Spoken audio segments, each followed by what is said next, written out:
Nabigyan ng pagkakataon ang isang news reporter na na-interview itong si Pacman at may mga sobrang prangkang mga tanong kay Pacman at nasali na nga rito ang katanungan na kung sino ang kanyang paboritong aktibo ngayon na boksingero.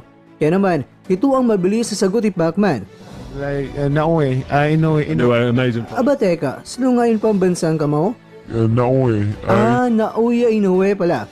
Naoue, shortcut ah. Well, ayon kay Pacman, itong si Inoue kasi ay isang magaling na boksingero. Kaya lang, may konting hirit si Pacman kay Inoue at sinabi niya na sana ay ma-accomplish din ni Inoue na maging world champion sa iba't ibang mga dibisyon. Sa mga nakaraang interview ni Pacman mga kwento ay sinabi niya na wala siyang nakikita ngayon na susunod sa yapak niya kundi itong si Inoue na pwedeng maging 8 Division World Champion din.